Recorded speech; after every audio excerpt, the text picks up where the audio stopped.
Happy 2026! We are in the second week of January, and for many of you, your New Year's resolution is simple. This is the year I finally buy a home in Massachusetts. I love that ambition, but as a real estate agent here in Western Massachusetts, I have to give you a warning. A New Year's resolution should not be a financial suicide. A lot of people start January by looking at what they can buy, but the smartest people started by looking at what they can survive.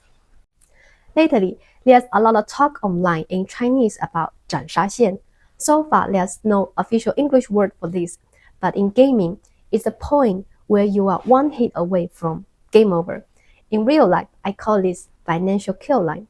It's the moment your finances stop being flexible with one unexpected event, like a job loss or a medical bill, turns everyday life into crisis.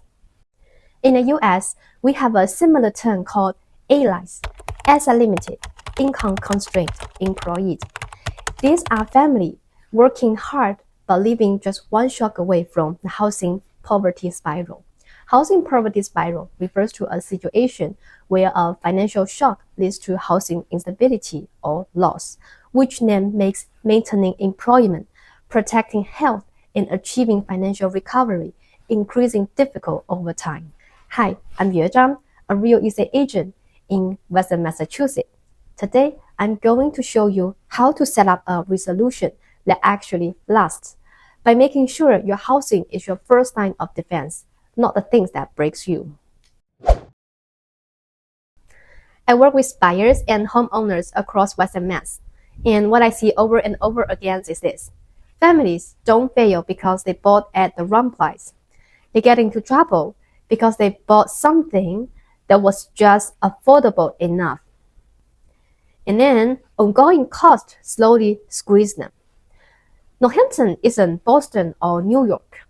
Prices matter, yes, but the real pressure comes from rising property taxes, home insurance increase, maintenance on older homes, and very real heating costs in the winter.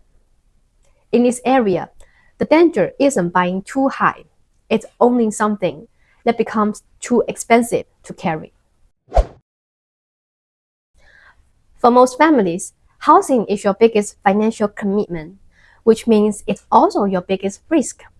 That's why I always tell my clients, housing should protect your life, not control it. Here is my core principle. In uncertain economic periods, I personally believe your total housing cost, mortgage, taxes, insurance, and maintenance should ideally stay under 30% of your after-tax income, and closer to 25% if possible. And this is very important. What the bank is willing to lend you and what you should expend are two different numbers. I'll share this personally. My own housing cost in Northampton, Massachusetts is about 1/5 of my after-tax income. Not because I couldn't afford more, just because I don't want housing to become a financial trigger if the economy tightens or something unexpected happens. A lot of homeowners ask me about HELOCs. A HELOC can be a lifesaver for temporary income disruption or major repairs, but it's dangerous. The moment you use a HELOC to fund your lifestyle instead of managing risk, you are putting your financial kill line closer to your neck. Renting isn't throwing money away, it's buying flexibility.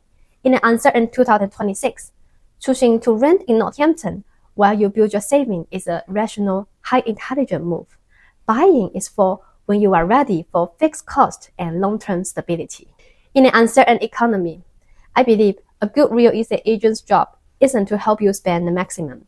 It's to help you keep your financial safety margin wide. If you're in Northampton or elsewhere in Western Mass, and you're thinking about a housing decision this year, my role is to help people make decisions they can live with long term. My contact information is in the description. I'll see you in the next video.